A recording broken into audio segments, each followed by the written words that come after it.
Well, hello, Mr. George. Well, hello, Henry, once again. Hi. How you doing? I'm doing great, and I'm doing much better here with you.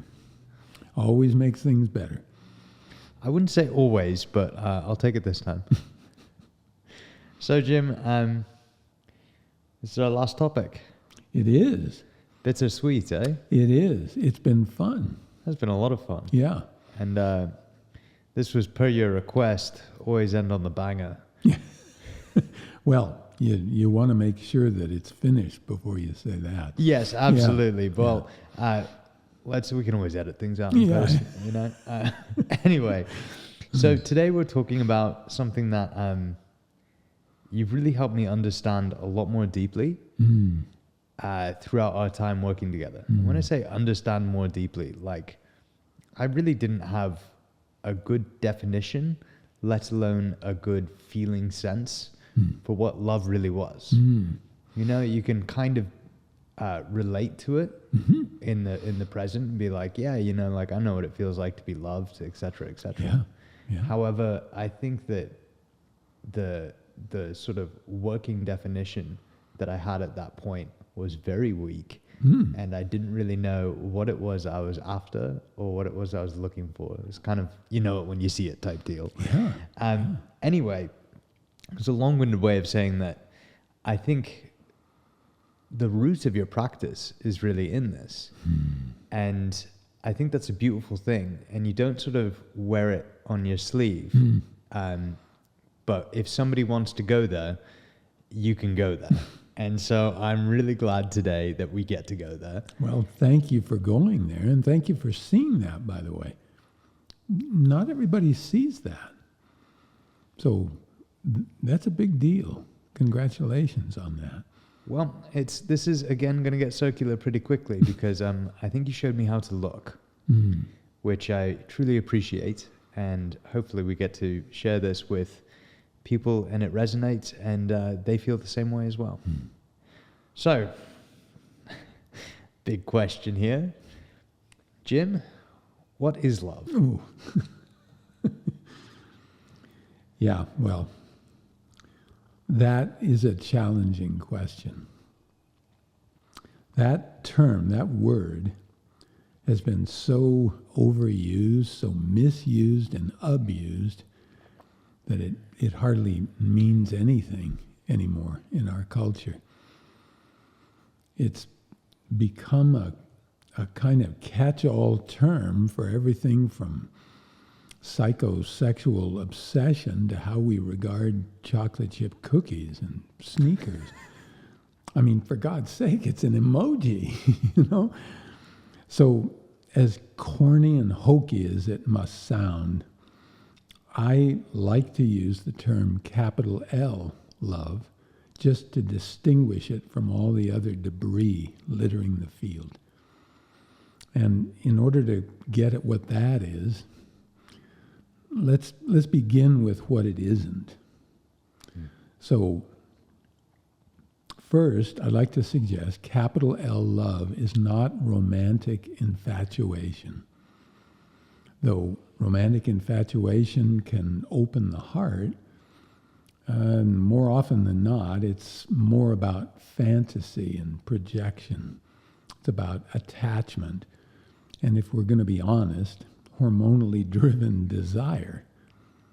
Now, there's absolutely nothing wrong and everything right with all of that. I just want to distinguish it from what I'm calling capital L love. Capital L love is not sentimentality. It's not feeling overly sentimental.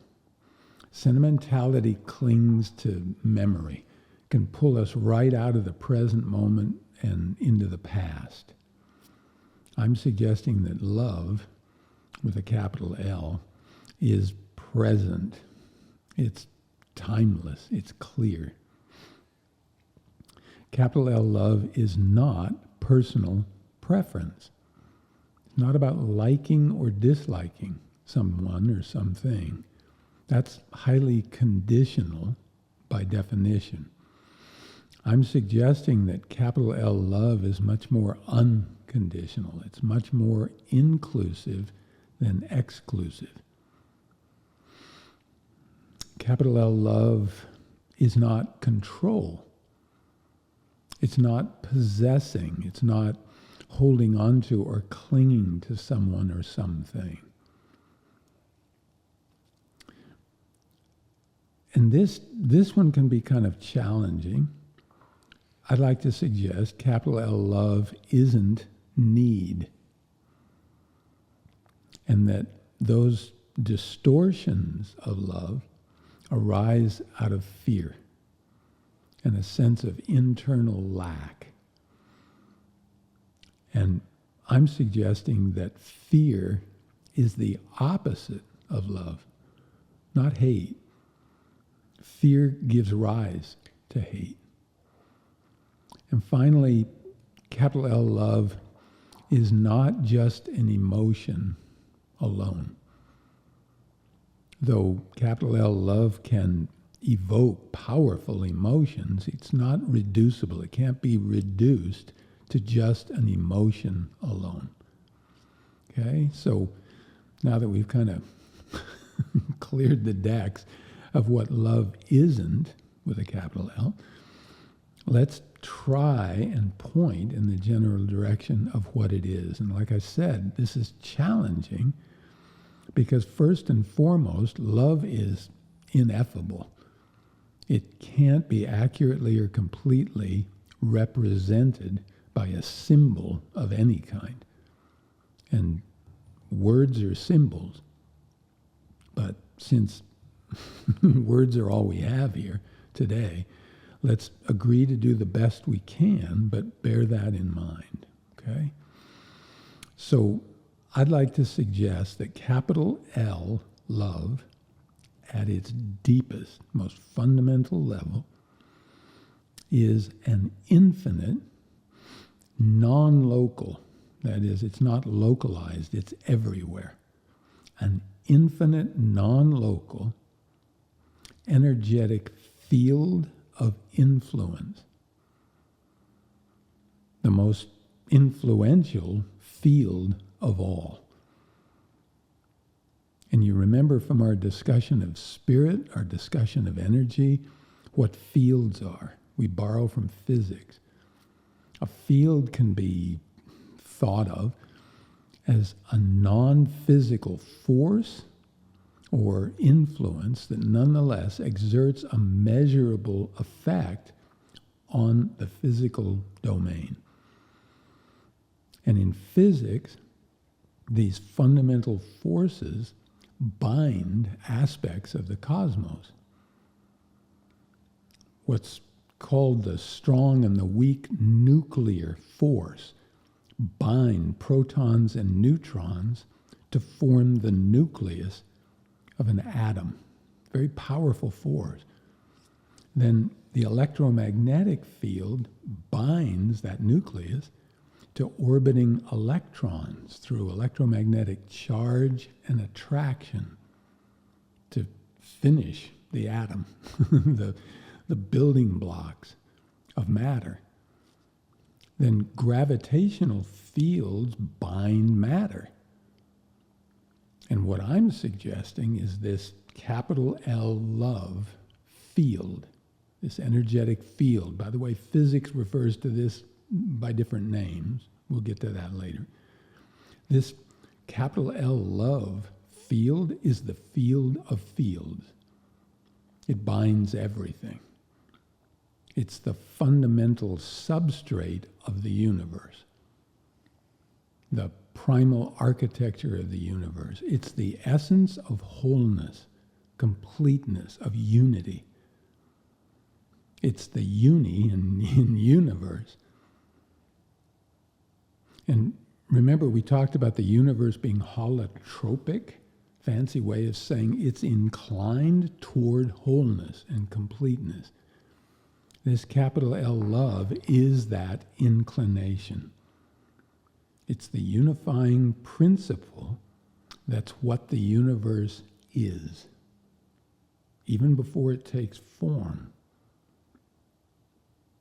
It's what you, what I, what everyone and everything else in the universe is. It's our true fundamental nature.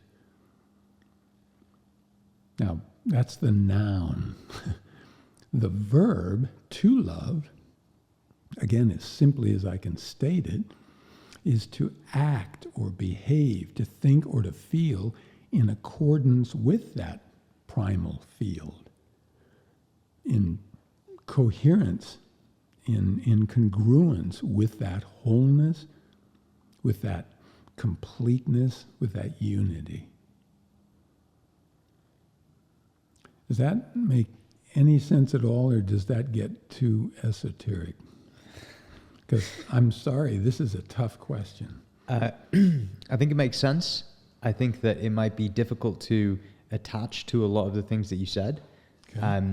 And what I mean by that is it might be, let's unpack it and really get into it to make sure that, firstly, I'm on the same page as you, and secondly, that it took me like 7 or 8 reps to wrap my head around just your definition, and it took me like 7 or 8 years to actually have an experience of what it feels like in terms of actually being at that fundamental substrate level. Ineffable by definition. Thank you. Of course. Yeah. So you started this off by defining love by what it isn't. Yeah. And there were 6 things that you mentioned. It's not romantic infatuation or hormonally driven desire. That tends to be wrapped up with attachment. I think that's where I hung a lot of my ideas of love upon to start with. The second one was it's not sentimentality, because that's often tied up with memory, and that drags us into the past and can be a trap, a love trap per se. It isn't a conditional preference of sorts, because capital L love is unconditional. Good for you. It isn't possessive or controlling. It isn't a need, because that tends to come from a fear and an internal lack. Yes. And it's not an emotion. It can't be reduced into an emotion. It cannot be even reduced into words. Yeah. Hence the similar fool's errand I've sent you on when we were talking about spirit. Yeah. And can you put this in a nice little box for me to understand it? Sure. So then you said, okay, it's ineffable. It can't be represented. It is a non-local energetic field of influence that has a measurable impact on the physical domain. Yes. And it actually binds all of the other fields that we have discussed in the past 20 episodes. And really, it is the fundamental substrate of the universe, the irreducible sort of a substrate field, same word. I can't think of anything there, but like that literally binds the cosmos together. Yes. It is the uni in universe, and it precedes all form, and it is your nature. Yes. So, just to clarify that, because you did so beautifully, it's astounding to me. Well, I did beautifully writing down what you said and then reading it back to you. No, that's great.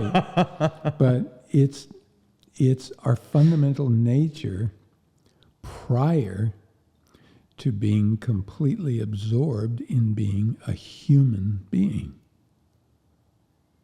So hang on to that piece, because the minute you become a human being, that's your reference frame. You're not going to be able to easily get to something that isn't within that reference frame. I'm saying this is completely outside of that reference frame, that depth. It's informing it, but yeah. So, Jim, it should be obvious to any listener by now that you're really bloody intelligent, right? Yeah. But I don't think that you understand love primarily on an intellectual level. No. I don't think that's where you start. Unlike some who can read a couple of books or listen to a couple of songs and then sort of mimic, I think this actually comes from a deep experiential place within yourself in terms of understanding love. Can you expand upon that? How do you feel love. Like, I feel like this has come from a real place within yourself. Yeah. And then you've spent a lot of time codifying it and weaving through a landmine field Sure. in order to deliver it and do justice in the wording that is appropriate for today. Yeah. But I'm curious as to how you actually experience it. So, again, this may, it's so hard because it gets really esoteric. It doesn't want to be put into a soundbite. But I'm suggesting that you feel it the minute you remember you are it. You're not groping out there to feel something. You just quiet things down enough to realize, oh, it's like trying to find your car in the parking lot and then realizing you're in the car. That's why you can't find it. It's what and who you are. At such a deep level, it doesn't tend to click consciously. And it's kind of running counter to the experience of being human. We'll get into that later if you want. Can we get into it now? Yeah, we can. So I'm suggesting, and boy, if this gets too esoteric, just tell me. We'll come back and talk about it in 10 years. It'll make more sense. I'm suggesting that in order for human beings to have the very temporary, very limited, very physical human experience, we have to, what we are, has to forget its fundamental nature. Otherwise, it can't be that limited. Does that make sense? Yes. So if I want to have the experience of being a gerbil, I'm going to have to let go of a lot of the experience that will sort of hubris-laden, that meta-gerbil stuff in order to have the experience of being a gerbil. So here's what we are. In order to have this experience of being a frightened, separated human being, we've got to forget all that. And this kind of touches back to our conversation on consciousness, because you have Thomas Eagle talking about what is it meant to be, what is it like to be a bat? Yes. In order to have that experience, you can't have the reference point of being a human. That's exactly right. It's a subjective experience. That's what makes Nagel so incredible. It's what makes him such an amazing mind, a current classic philosopher. So we have to forget that we are at the foundation love, but you can remember, because you've said that, like, you remember that you sat in your car. Yes. Right? Yes. And I think this is a real layup, but how do you remember? The simple answer: shut the F up.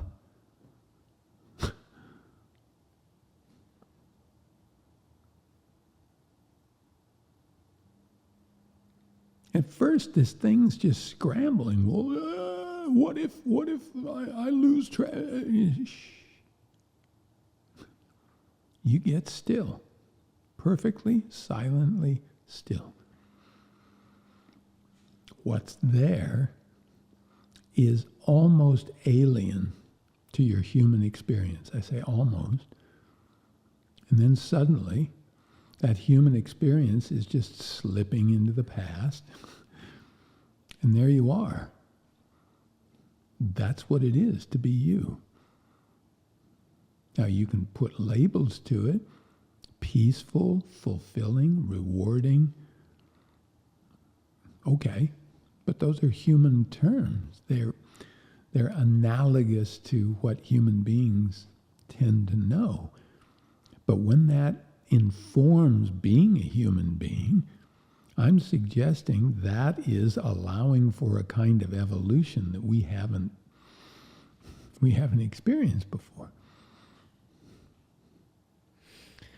I feel as if so many spiritual practices and religions point to that, right? Where there's just different ways of completely quieting mind. I mean, you look in Hinduism, and yoga is, the word means union. And it's basically focus on breath and using asana practice at sometimes to exhaust the body and exhaust the mind. Or relax it enough so it's not sending distracting signals anymore. And then you drop into it. And then, you talk to anybody that practices Zen, which is basically just Taoism pushed through Buddhism, and you get the same thing where it's like you can't stop thinking in words. Here's a koan that's just going to confuse your mind, and then drop into it, and if you fall asleep you get whacked with a stick, and so that you just hold that. And you see it sort of littered. There's everybody's kind of pointing to this fundamental aspect, and it's like here are just different psychomodalities that people have used to get to that state. And it feels as if we're just always on this spectrum of contraction to expansion, right? And contraction to relaxation, whatever you want to call it.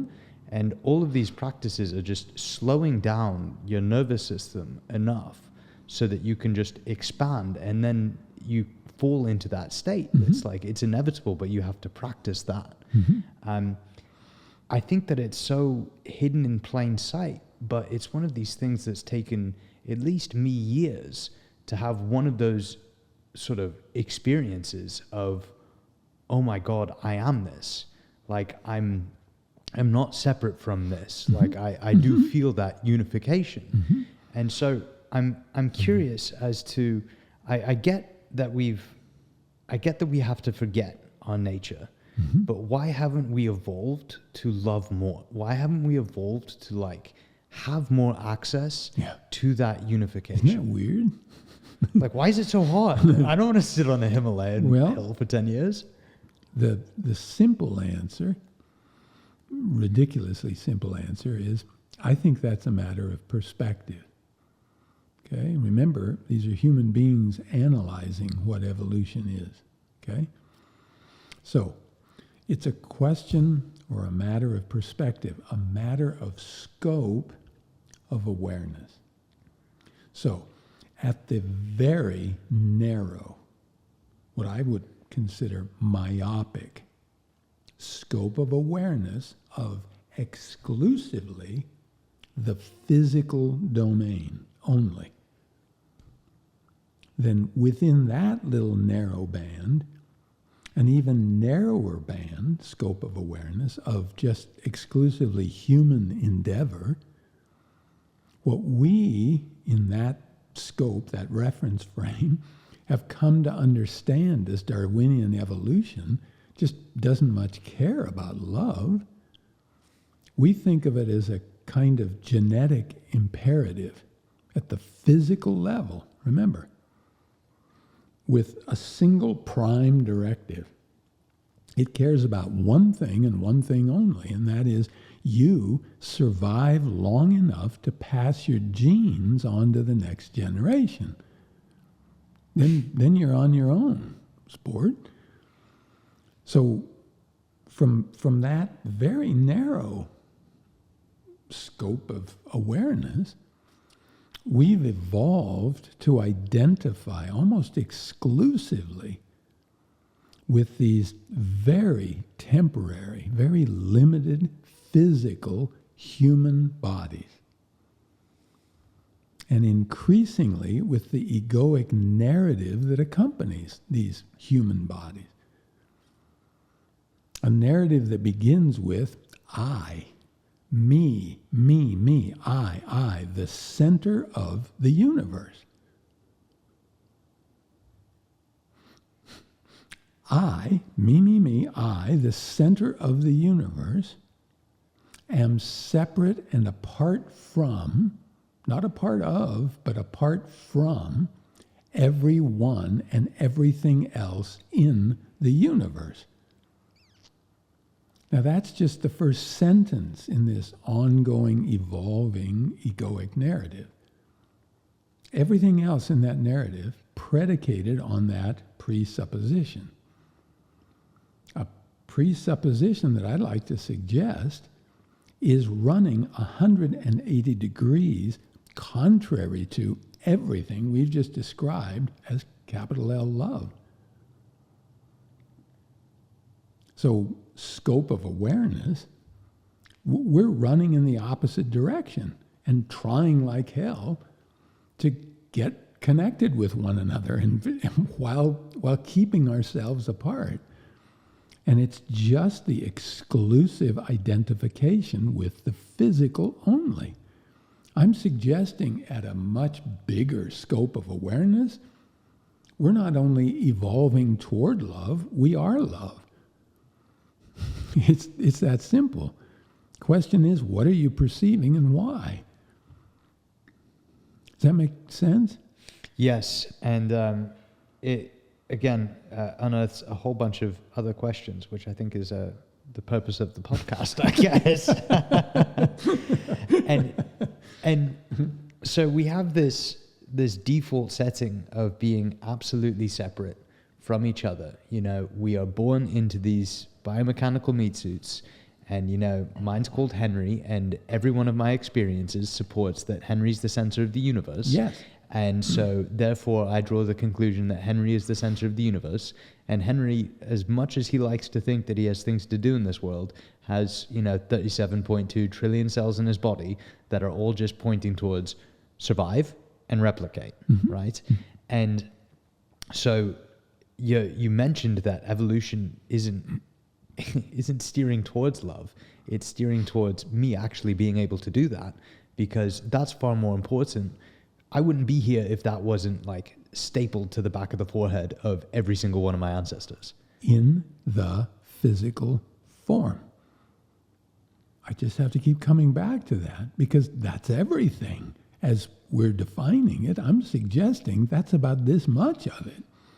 But I just have to clarify that. Otherwise, it sounds like I'm saying evolution doesn't care about love. Evolution from the perspective that is so narrow that it's excluding everything but just the physical domain, that's a whole different reference frame. Incredibly narrow, incredibly temporary.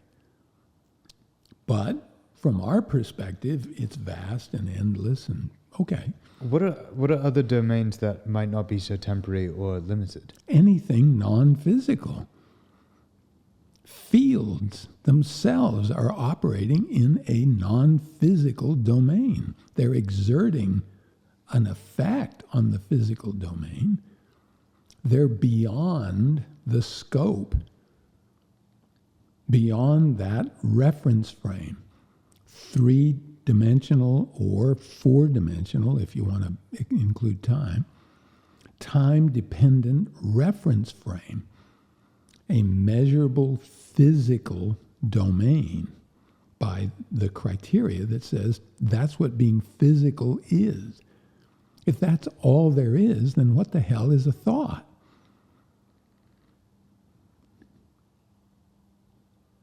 Is it some knee-jerk spasm of a synapse somewhere?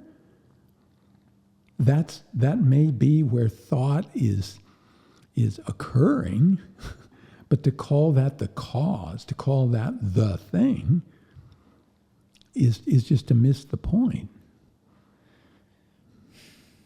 Okay. I feel as if a lot of my upbringing, in terms of just the way that I've been conditioned, is to always be observing in the physical. Well, because that's most of where your attention goes. I'm not saying you shouldn't do that. I'm simply saying if you grew up in a car, you'd want to pay attention to the interior of that car. I would suggest, though, every once in a while, get out of the car and notice there's more to it than just the interior of the car. Get back in the car if you want to. So to just loop back to what we were talking about earlier, where it's like you're having these experiences that are not necessarily rooted in the physical domain. Right. And I think everybody actually has these experiences. I couldn't agree more. Every night when they go to bed. I couldn't agree more. Because you're traveling through absolutely different domains that don't necessarily have that close of a tie to memory. Otherwise, you wouldn't forget it as soon as you woke up and started along with your day and remembered all your problems. Right? So there is this aspect of our consciousness changing what it identifies with in different states. And you're just kind of doing that awake, where you're sort of falling asleep awake into these deep meditative states where you are feeling the fundamental substrate of the universe that is love. And then from that, you sort of surface back up to physical awareness, and you're like, all right, it's great going there, but at the end of the day, I probably should get like a bagel or something because I'm kind of hungry. And you still need to keep the meat suit sort of working in the physical world per se. Is that right? Well, notice your reference frame. I'm going to paraphrase a little. Jim, you sort of go to sleep into this other domain. I like to suggest you wake up from being asleep into this other domain. Then you experience whatever you're experiencing. You don't wake up. You agree to go back to sleep. You agree to forget who you are so you can have this human experience.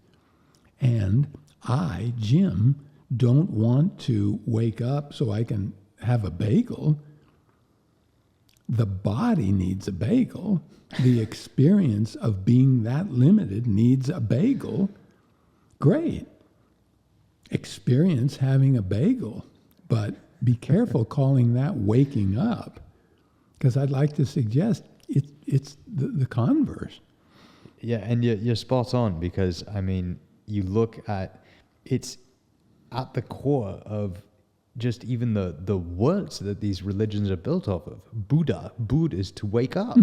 And so like you're spot on there, where I couldn't agree more with you. The more that I have accessed that realm, the more I come back. Well, it's again, the words get so tricky here, don't they? Because it's really hard to orient when you're describing that, that whatever.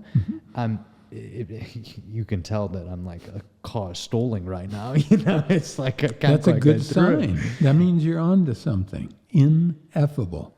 Right. You're trying not to make the ineffable effable and therefore fuck it up. Don't do that. I mean, this is good. I'm glad you're stumbling. I'm stumbling too. Listen to me. I've been listening, and I don't think you've stumbled ever. No, I am. It's very challenging. Well, anyway, back to the point that I was really struggling to make, where it's like the more that I've been in that state of just unconditional love, and or just getting close to it, because when I get still in the mornings, it's like I'm not going to say that I sit in love. Like sometimes I just sit in resentment for an hour, right? And that's cool. At least I've noticed it, and at least I can like drop back, good for you, drop in and just see it and send it love, good for you. And sometimes I can act in the way of right thought, if that makes sense. So like I can pretend to what would the most loving version of me do, and like sit there and do that. The more that I have done that, the more that it's illuminated, again, these words are so revelatory to the process, but like the more that it's just sort of shed light onto my life, the more that I feel like I'm not asleep. I'm aware. I'm awake. I'm aware. I get it, if that makes sense. And I just wish that it didn't take so long for humans to have the penny drop, because I feel as if our world would be a lot kinder of a place, a lot softer of a place, if there was quicker access to that state. But to the point that you were making, it's like, I understand why the physical domain is so sticky because it has to be. Otherwise, we would just kind of be floating around Yes. in states of love the whole time, Yes. and we wouldn't sort of actually, progress the genes. We wouldn't actually do all of that stuff. Perhaps we wouldn't appreciate what floating around in that state of love even is if we didn't forget it, have this experience where it's a real struggle, and come back to it.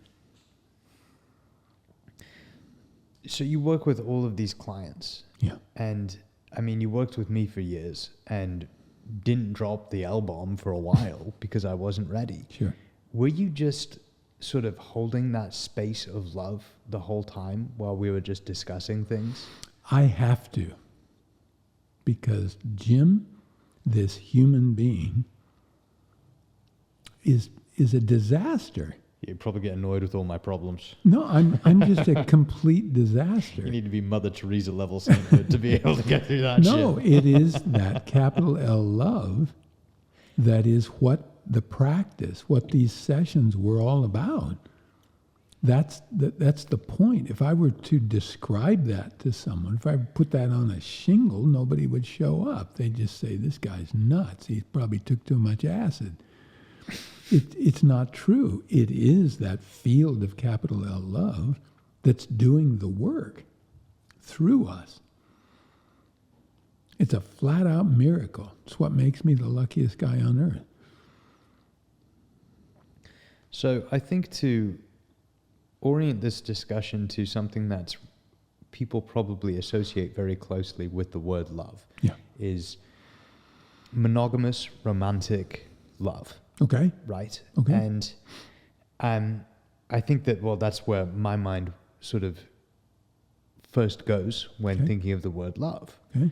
And you mentioned that love is not romantic infatuation and that it's not hormonally driven desire. Capital L. Capital L love. Yeah. So do you mind just zooming into that and just really breaking apart the difference between capital L love and attachment? So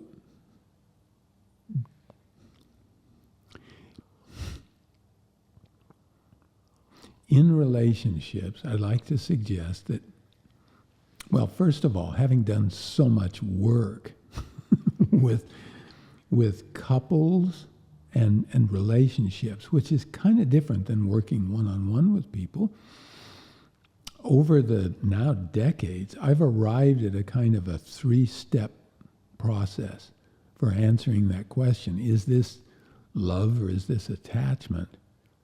Because I don't know the difference. It seems like they're both the same.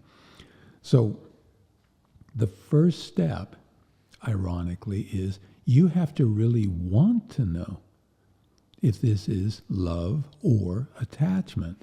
Now, that may sound funny, but I'm suggesting that once you're in the throes of this romantic infatuation, you're deeply enthralled with hormonally driven desire, and it's mutual.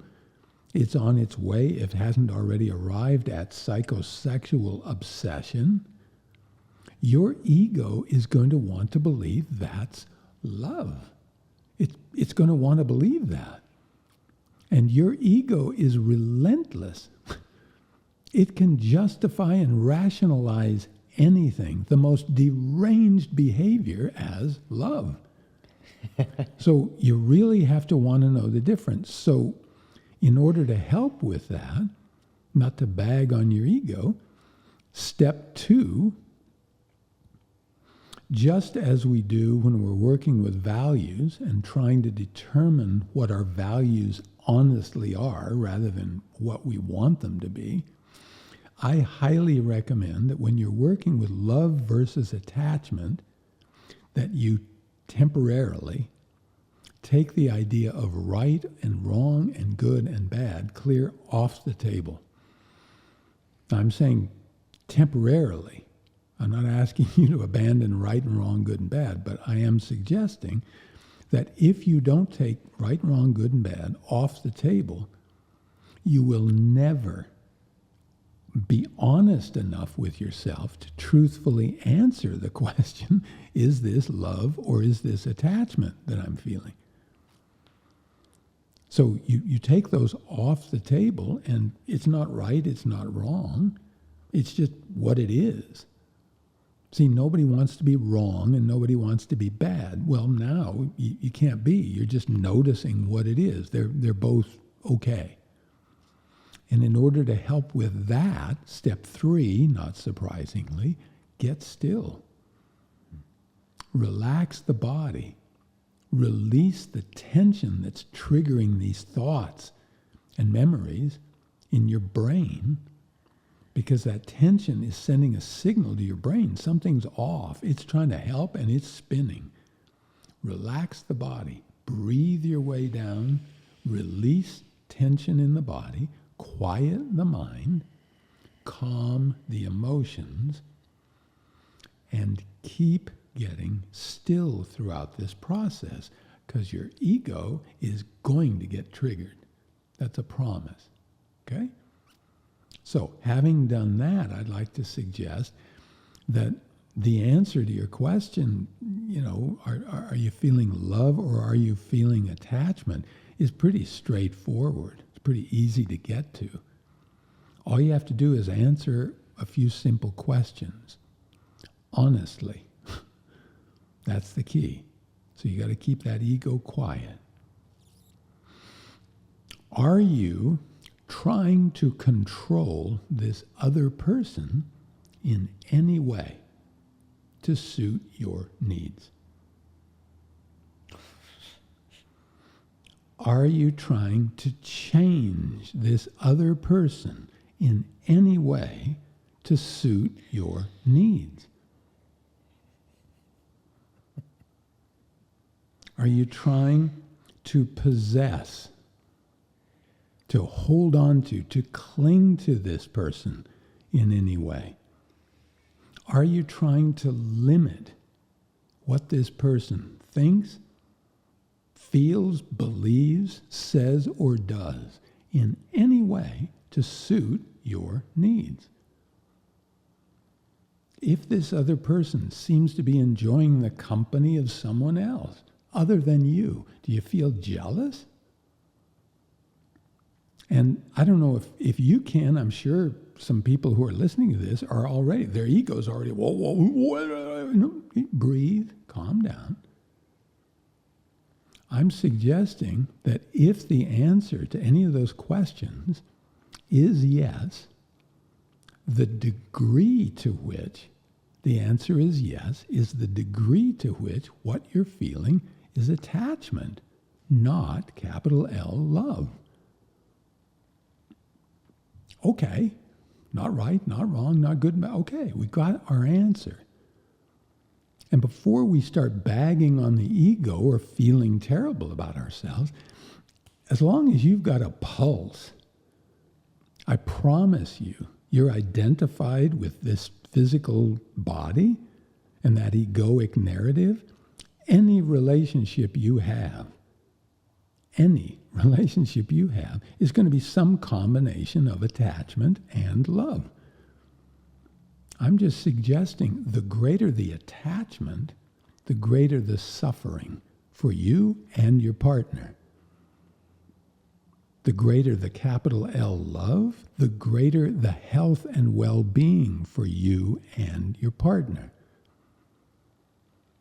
Try to remember that fear-based attachment is very contractive. It limits both you and your partner. Capital L love is very expansive. You can feel it. It liberates. It releases. It sets you and your partner free. And then take it from there. Which do you want to have? Do you mind if I ask you a personal question? Please. You're in a long-term monogamous, I am. very loving relationship. Luckiest guy on earth. It's her fault, not mine. Can you tell me about how you came to be in that level of love, in the sense where it's like, how did you know that you were in love with Peggy? And like, did you have any conversations where you discussed like what love actually meant to you and what it means to her, and like making that agreement, and like, is there attachment there? I'm just so curious because I've never seen a relationship like yours with Peggy. Well, again, I'm the luckiest guy on earth, and I lay that all at her feet, but it's one thing to feel these things and then try to kind of interject them into a relationship where somebody else isn't feeling those things. I'm suggesting that when you're in the presence of someone else who's feeling these things, who is really instinctively coming back more and more home to who and what they are, especially over time, someone who's willing to let go, at least a little, of this exclusive identification with just the physical human body and the egoic narrative that goes along with that, just a bit. Well, then the rest just drops into place. And I'm telling you that capital L love, because it's very foundational, it puts a solid foundation underneath all the rest of this stuff. This euphoric cloud of romantic infatuation, and the hormonal desire, even the psychosexual obsession part. That is temporary. That wears off over time. And if you don't have a deeper foundation of bedrock, capital L love, that is, I remember who I am and who this other person is, the hangover, when that intoxication passes, wears off, can be brutal. And if you're in a relationship and you don't have it, it can be costly. So I'm just suggesting that I was lucky enough to, at a time in my life and a time in her life, when we were ready to let go a little bit of what was causing us to suffer. And then we spent time being very, very quiet. I mean, we took it to an extreme. I don't recommend people do this. If you could, it would sure make it interesting. But the first 5 years of our marriage, we were living on a mountain in the sequoias with no running water, no electricity, no indoor plumbing, and no people. At 7,200 feet, any idiot can be holy up there. But that allowed us to really get to know one another, not spin around in the romantic infatuation part. Nothing against that, by the way. It's great as long as you got that deeper foundation. And I feel like that deeper foundation is so supportive, because I always find that in that hangover stage, a lot of it, I say I always find like I'm coming from a lot of experience, but it's really quite scant. But in that hangover stage, when you have a practice in understanding yourself, there's something that is just released, because you're no longer hinging everything upon this other person not understanding you. It's like, why don't they get me? It's like you have access to this beautiful, benign, soft, loving place within yourself that kind of is you, that gets you really well. And like, then you don't have to sort of create this like expectation that somebody else will understand your internal landscape better than you can, so they can predict what you need before you need it. It's like, oh my God, the expectations are just so high that you're just setting upon a relationship.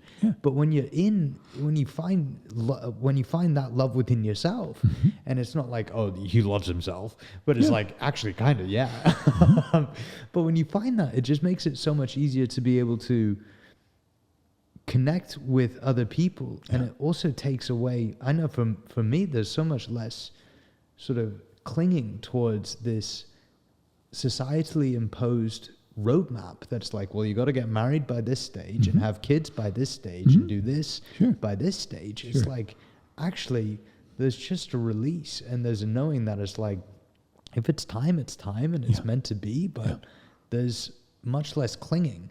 And I don't know if I fully believe that, because anytime that I say it, somebody says like, oh, and that's when love finds you. And then there's like a part of me that's like, great, so it's going to be tomorrow, right? Sure. So I don't know like how fully invested I am, but like, you just got to keep looking, because again, you know, there's the ego does that thing where it like, it pretends it's further along than it actually is. Oh yeah. Yeah, that's kind of my middle name. Anyway, I'm rambling, and I want to get more back on the track of just your love for Peggy, and how I'm always just so impressed with how it doesn't feel like there's any sort of attachment. It doesn't feel like there's any unspoken agreements, as you would say, and like unspoken, was it contracts? Unagreed upon contracts. Unagreed upon contracts. There's none of that bullshit. Did you always know that you wanted that? Was that something that like you were seeking in your life, or did it kind of like, to what I was saying earlier, just sort of happen? Well, to your point, and to sort of my definitional point, before I met Peggy, I was firmly committed to living as a hermit in the mountains. That's not a figure of speech. I mean, I bought a mountain. I mean, I wasn't just playing around. The point of that was to fully discover that capital L love in myself first, before I burdened somebody else as an artificial source of that thing. See, if I can't... You're so good. Sorry, you're just so good. If I can't stand myself, what am I thinking somebody else can? I got to get that together. So I was living in, ironically, some other mountains when Peggy and I met. And I was doing work on a project that I just didn't want to be bothered. So I created this sort of mobile studio and just drove it up into the mountains and was working on this thing. And through delightful and surprising ways, I wasn't intending it. She shows up, also not looking for somebody. And so we just were in the presence of one another, but deep presence. We weren't distracted by, maybe this is the one. Oh, look at the way she looks in those jeans. Ooh. It wasn't anything like that. Now, for me, now for her, maybe she was thinking, look how she looks in those jeans and looking in the mirror. I don't know, but you get my point. Yeah. So we just spent time together. At first, we were planning on spending about an hour because somebody that she knew and someone that I knew who used to come up in the mountains introduced us.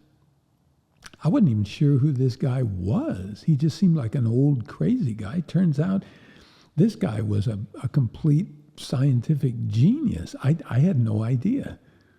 But he took a liking to what I was doing up there because it was nuts. And he introduced us, and we were going to spend about an hour together. Well, 12 hours later, I was feeling bad because I didn't want her to have to drive down either in the dark or looking directly into the setting sun. So we kind of put an end to it.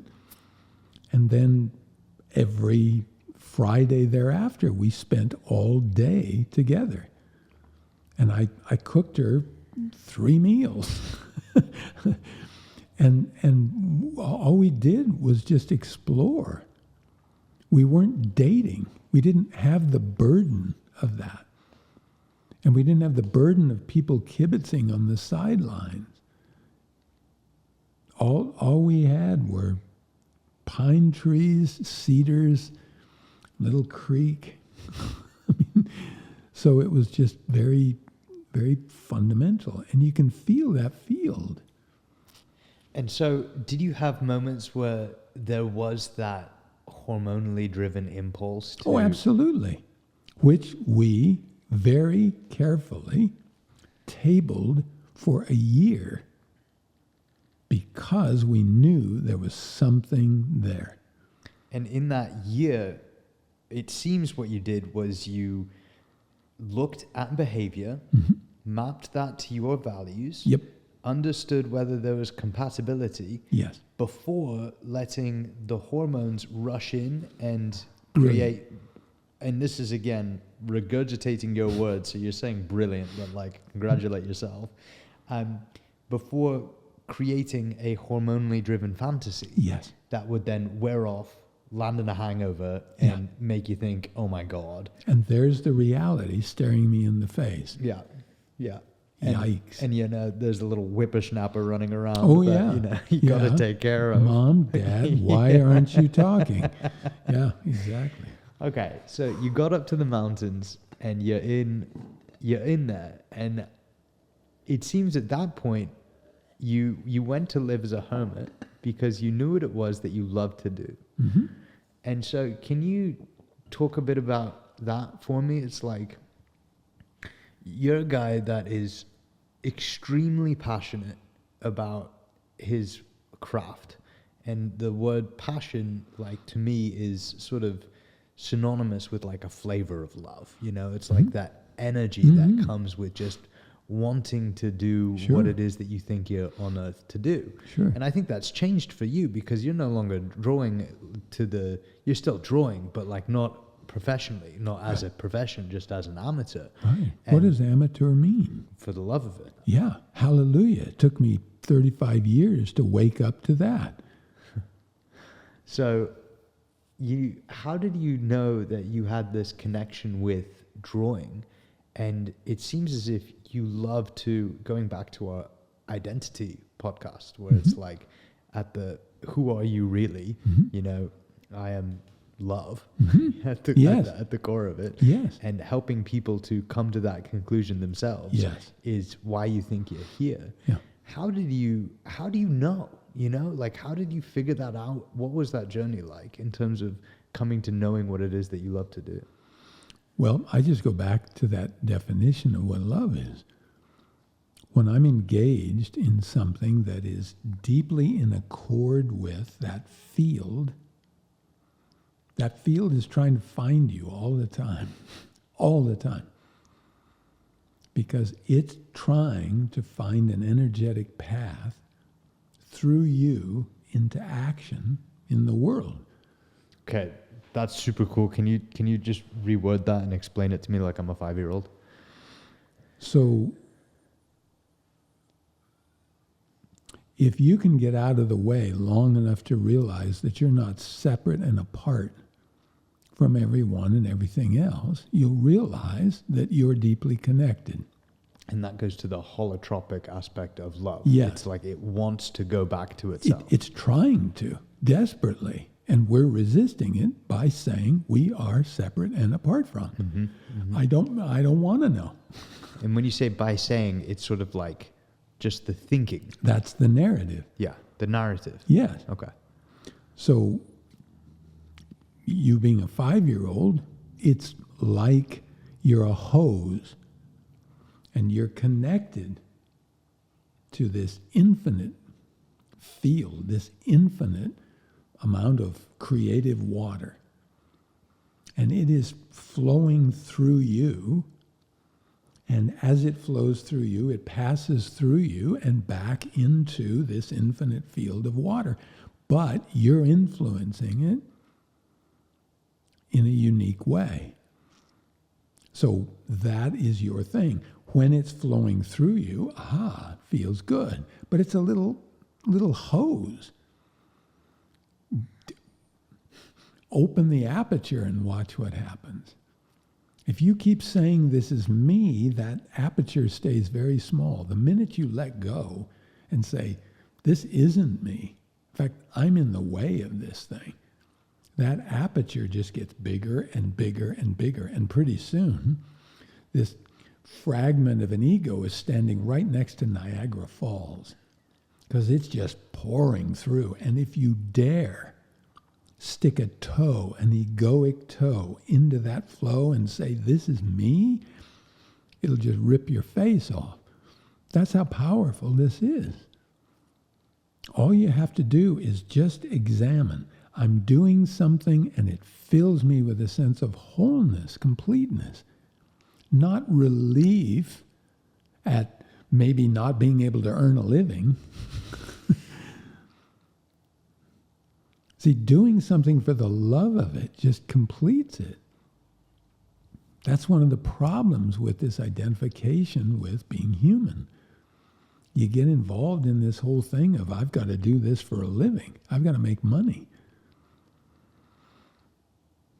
You got to make money. That means whatever it is you're doing is less about what you love and more about what someone else wants enough to pay you to do. It's a subtle bait and switch, and pretty soon you find yourself Bobo the Dancing Bear. And the more money you make, the less it's about what you want to do, and the more it's about what whoever is paying you wants, whether that's a supervisor, a boss, a studio head, or the public. So is that why you stopped drawing professionally, so that you weren't sort of warped by external I wasn't drawing what I wanted to draw. I loved to draw, but I was always drawing what somebody else wanted. And then if I created something and people liked it, well, that's cool. But ultimately, it's not what I wanted to make, because somebody who's putting up the money for this is saying, no, it's got to be like this.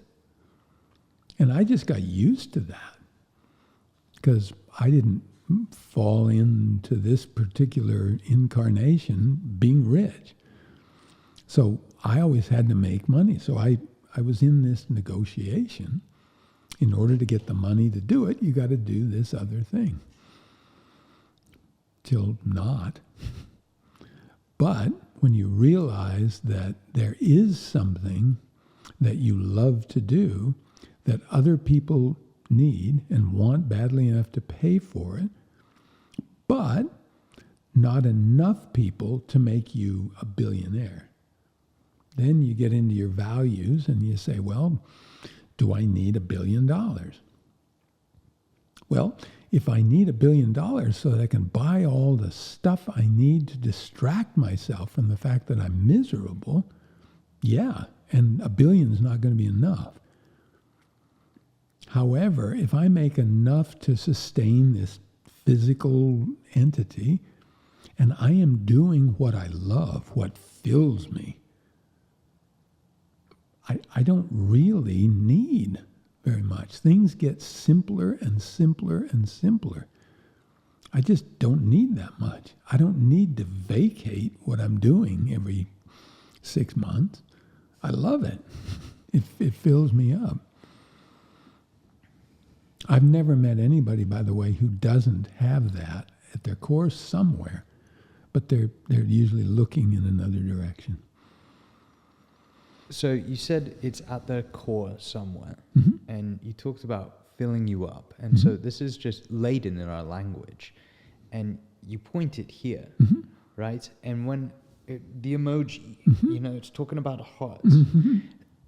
Going back to our conversation on energy, I was wondering if you could just shed a bit of light on, like, why do cultures point to the heart when we talk about love? Like, does this have some type of is there a connection between this area, the heart, and like that fundamental substrate, It's more so interesting, than isn't say it? like the large intestine? It's interesting, isn't it? In fact, I don't know any cultures who don't point to the heart as the seat of love. And I'm just suggesting that these cultures have known instinctively, because they can feel it, all the way back, millennia. What modern science is beginning to kind of hint at, and that is that the human heart is not just a mechanical pump, though it serves that purpose beautifully. I'm suggesting that the human heart, as an organ, is very sensitive to the effects of this capital L love field, in exactly the same way that our eyes are sensitive to the effects of aspects of the electromagnetic field.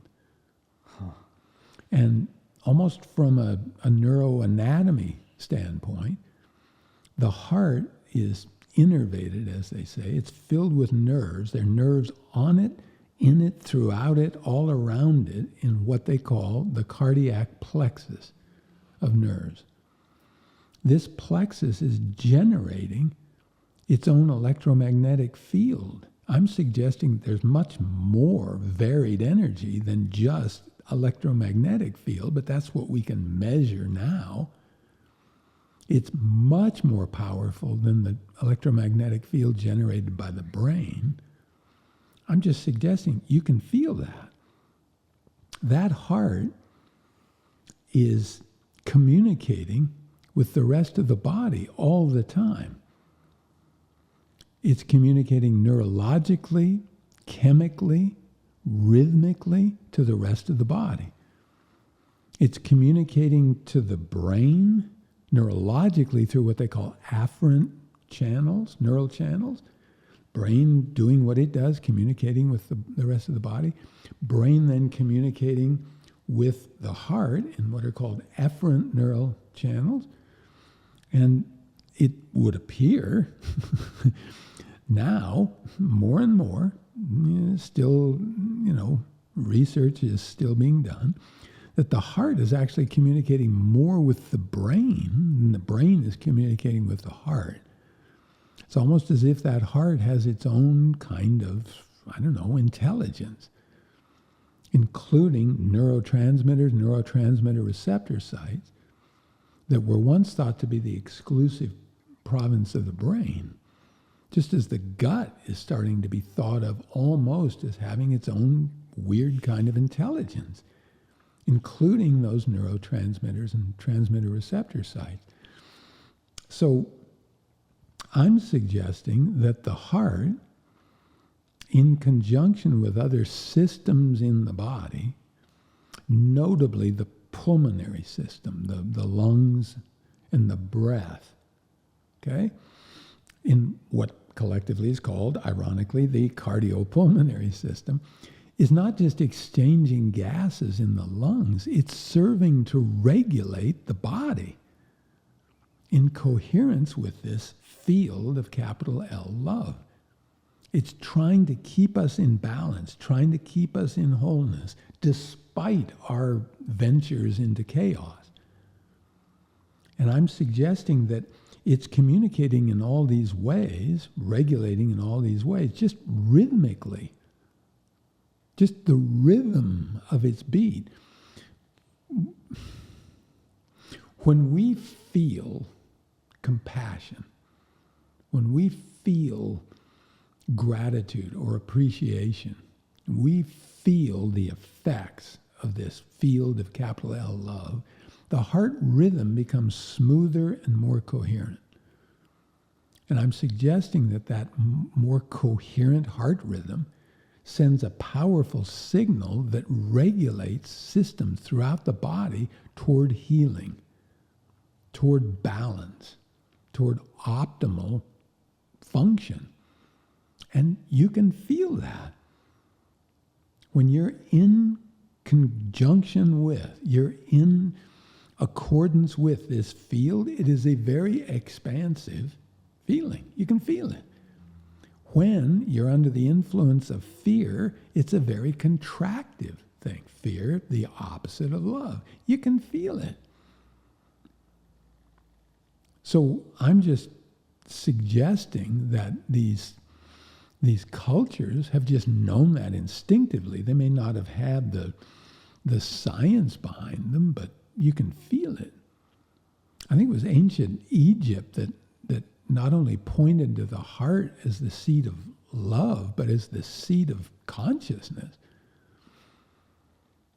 So, I mean, that is the way I look at why you can feel it in the heart. It's incredibly sensitive to that field.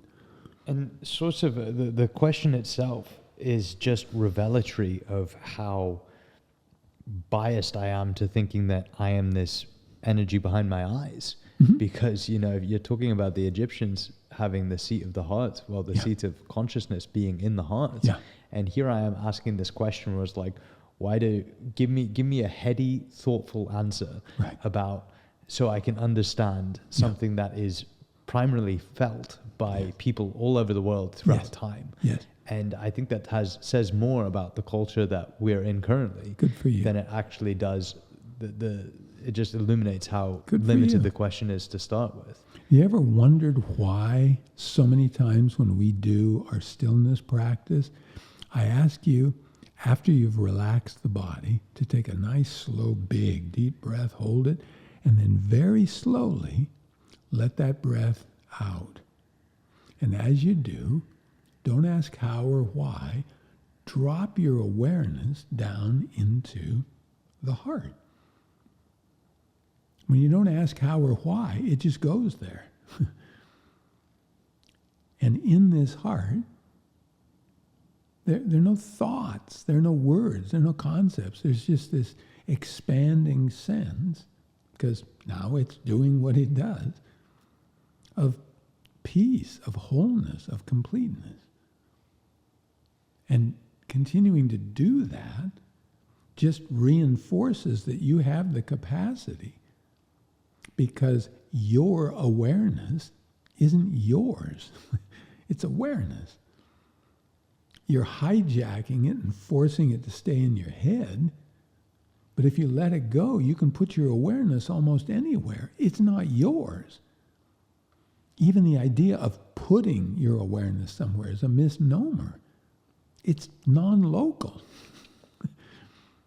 There's no tele in telepathic, really. That's an illusion left over from our very narrow reference frame. I'm here, you're there, I have to telepathically do something. I'm telling you, there's no gap. So you make a practice of shifting your awareness out of the default mode, thinking, problems, human, right? Mm-hmm. And you can drop your consciousness into your heart, and you get this sensation where a lot of the paradigm that we like to see the world through kind of dissolves. Mm-hmm. You mentioned the 3D or 4D, time distant dependent reference frame that the thinking mind likes to hold throughout conscious waking awareness, right? Sleepwaking, yes. Sleepwaking. Yeah, right. There we go. Now let's just get really confusing. Yeah. So you make a practice of that, and you have contact with, you establish a much deeper relationship with who and what you really are underneath all of the noise that your mind creates. Yes. You do that over and over and over again. You have more contact with, whether you want to call it spirit or love or whatever, and your sort of whole worldview can shift, and you wake up to sort of a truth that's within us this whole time. Mm-hmm. This is a really hard question to answer, but is that God? Well, that's another one of those words that just means so many different things to different people. So I'm going to have to throw that back at you and say, by God, what do you mean? By God, Henry, what do you mean? Well, we can start this the way that you did, and I won't be nearly as eloquent. What I don't mean by God is a man in the sky with a white beard. Yes, good. I don't mean that. Good. That saves us a lot of time.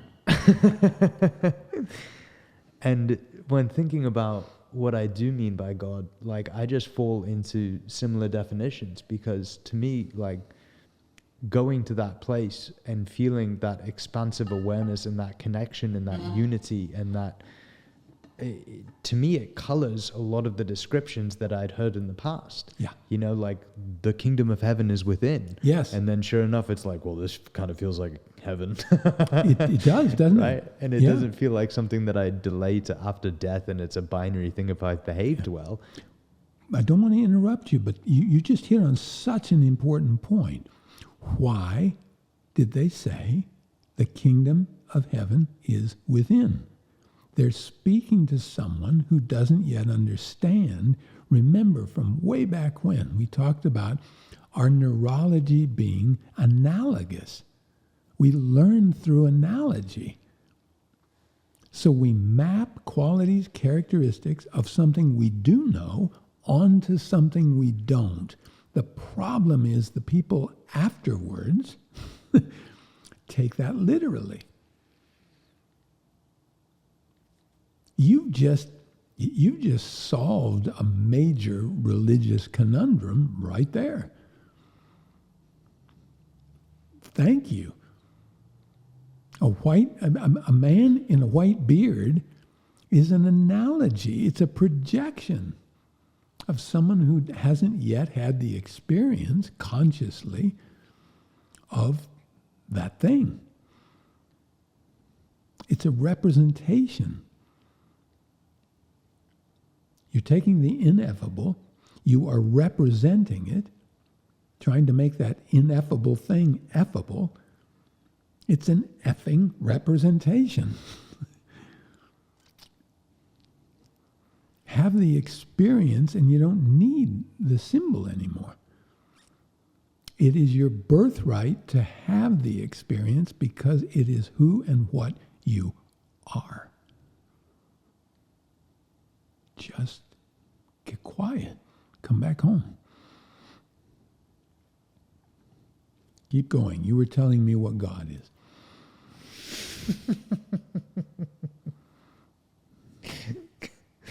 Yeah. I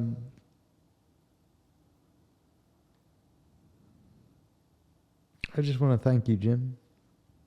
I do, because I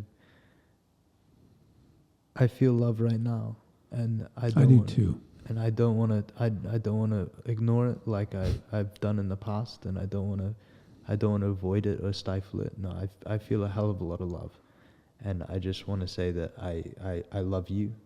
Mm-hmm. I love you for what you've done with your life. I love you for the thoughtful consideration that you put into not just being in a sort of love cabin with Peggy for the rest of your life and coming back and sharing it. And I love you for your patience with me, because I know that it must be infuriating having a man-child asking you questions like, is love God? Anything but that. Yeah. I hold you in such high esteem, and I love you for the person that you are, and I love you more so for what you are underneath all of that. It's truly special, and I think that what you're doing in the world is so subtle and so profound, and I'm embarrassed that it took me so long to at least have an idea of what it is that you're doing, but I'm excited to know that I get to go on a journey and understand it more and more and more deeply because of the tools that you've given me in terms of being able to stop thinking and to really feel and to access that place within me that is love. Yeah. So I don't know if I need to go on a tangent and tell you what God is. But I do know that I need to tell you that I love you. Well, now I'm grateful because you now, and I hope everybody else now, has a much deeper understanding of what I mean when I say I love you. I really do. And that's something that, as you just pointed out, you know. You can feel it. It's anything but attachment. It's anything but fear-driven in any way. There's a profound sense of wholeness, of completeness. There's a profound capacity to let and celebrate the other person as you let them be everything and anything they want to be. No limits, no constraints. Thank you. You're a rarity, Jim. I don't know many people that actually behave that way and that maintain the faith that whatever it is will continue to catch them as they fall, but to orient their behavior, their action, their intent all towards wholeness. And it's been a real honor to be able to witness that these past few years, and to be able to work with you and to be able to find that within myself. And it's been a real honor to pepper you with so many obnoxious questions that can't be answered and have stumped our species since our species could communicate. So I just want to say it one more time, Jim. I love you. Oh, bless your heart. Well, always right back at you. You know that. And I want to thank you for having the will and the perseverance to keep this long form exploration going over these topics, especially the first 20 topics, because they've given us the foundation upon which to stand to open the door on what I think is the most important of these topics. And long form is something that is really hard to find in this culture of ours, because we're in a big rush, we're in a big hurry to get somewhere else instead of taking the time to go in here and realize we're already there. You won't find the ineffable. You can't find the ineffable in an effing soundbite. You can't. So the patience to do this, I really appreciate it.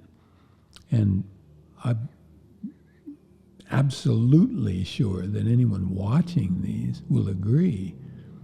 The structure, the framework, the environment you've brought with you in order to have this exploration is what's made this possible.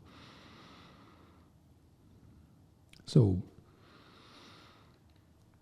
wholeness, thanking wholeness, I'm okay with. I think wholeness has one more thanks to give. Would you mind thanking our audience one more time? Oh, always, always. I want to thank you for having the persistence, the stick-to-itiveness to watch these long-form podcasts, and hopefully from the perspective that you have today, we've only gotten into this capital L love just a bit. We really didn't go that deep. Please continue to explore this in your own unique way. It is your birthright, and this field, capital L love, is constantly trying to find its path through you, unique path through you. Once you discover what love is, then you discover what love does and how it does it uniquely through you. I'm the luckiest guy on earth because I get to help people find that. But it ain't me, it's this field acting through me. If you haven't discovered it already, there is something, at least a thing, that you genuinely love to do. It will find you. Don't worry. Just be open and receptive. Getting still makes that a whole lot easier. Thank you from the bottom of my heart for being with us.